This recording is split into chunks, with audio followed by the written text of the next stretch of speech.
Our souls are not hungry for fame, comfort, wealth, or power. Our souls are hungry for meaning, for the sense that we have figured out how to live, that our lives matter. So that the world will be at least a little bit different from our having passed through it. There is no greater proof of Tony DiCicco living this Harold Kushner quote and the people in this room that are here to celebrate his life. Because in watching his extraordinary example, we were all touched and inspired to live in a certain way so that our lives mattered as well. Anthony and Drew asked me to take you back to the late 80s. The grand adventure of the development of our sport on an international level. Please understand the time and circumstances when Tony, Lauren, Greg, and I were hired. Right now, looking back, it's absolutely unrecognizable. It was in 1986 when we were given the reins, and the United States had never won a game in international competition. Not only were we not respected as a soccer-playing nation, but we were very inexperienced as well. Between August of 1987 and the 1991 World Championship in China, the national team played 43 games outside the United States and only 7 games at home. Many of the younger players, particularly Christine Lilly, suffered acute homesickness. Yes, that same Christine that went on to set an international caps record that will never be touched. So our idea as a staff was to find as many hostile environments as we could to harden our team. The team traveled to Italy on a cargo plane and then practiced on field composed primarily of gravel. We rode 17 hours through China on a coal train, arriving at our destination with soot covering our faces, and then stayed in a hotel so grimy that we slept with our clothes on. We often traveled to games on rickety old school buses, sometimes accompanied by the team we were about to play. There weren't many perks back then. We wore hideous pink and green sweatsuits and uniforms handed down from the men's national team, many of which were so threadbare that the shorts had splits in the back. The players were not paid, attendance was paltry, and media attention was virtually non-existent. For obvious reasons, the players were skeptical whenever Tony, Lauren, and I waxed poetic about a Women's World Cup or participation in the Olympics, but we kept selling the dream. Ironically, the country the players hated most was China. Not the Chinese team, mind you, the country. And damned if that wasn't the place FIFA tried to hide the first Women's World Championship in case it failed. In Guangzhou, there is a saying that they eat everything with 4 legs except the table. The players were served dog, ox, and cat, which meant they mostly ate Snickers, available in bulk because the candy company wasn't a event sponsor for that first Women's World Championship.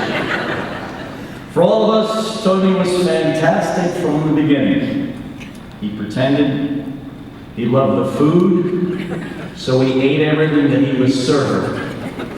Lauren and I were also convinced that if it would have helped morale, Tony also would have eaten the table. Speaking of morale, everything was fun with Tony. I loved watching Michelle Akers get to her potential. You would see her working on her strike before practice. You would see her working on her strike after practice. You would see her working on her strike during practice.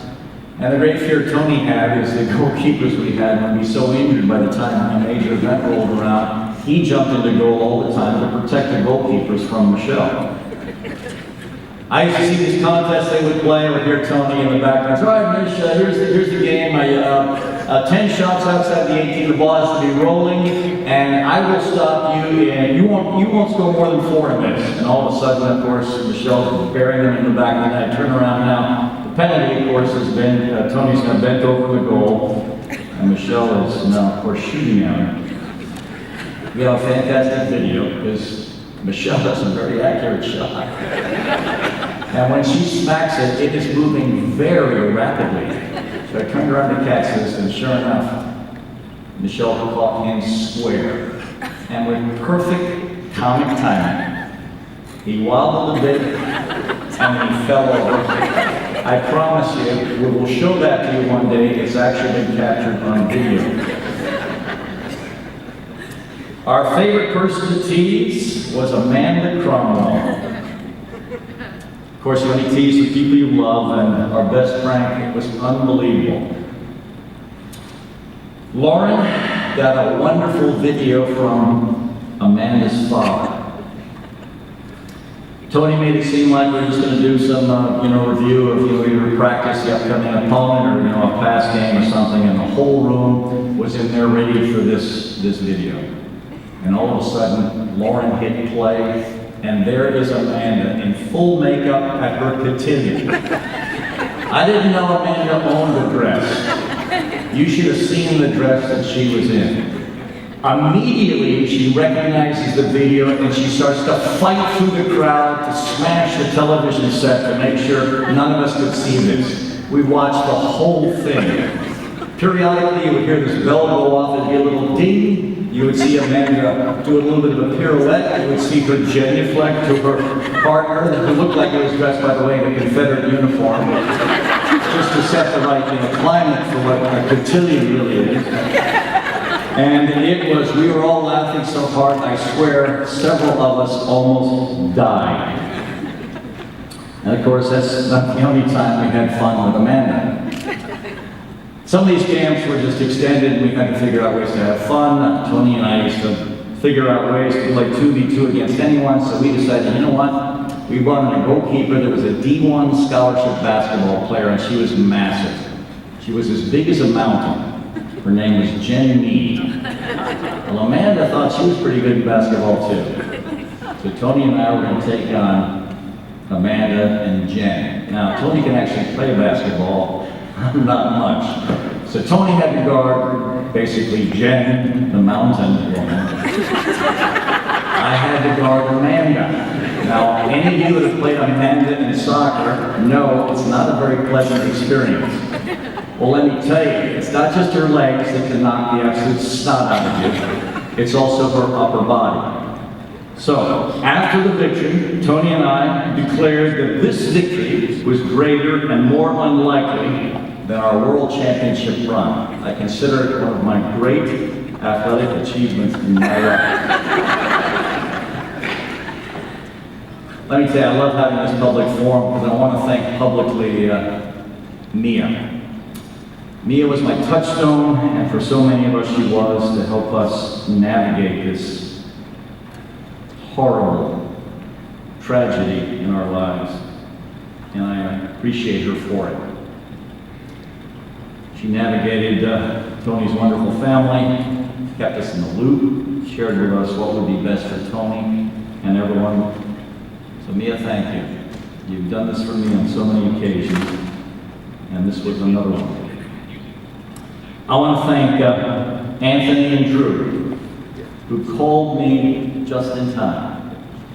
My plan, camp was finishing up, it was Saturday, the camp ended at noon on Sunday. I was going to go into work on Monday, I was going to clear my desk, and I was going to write the most heartfelt note to Tony. I was going to edit it about 17 to 20 times and make sure it was absolutely perfect. And Anthony said, no, Anson, text him something right now.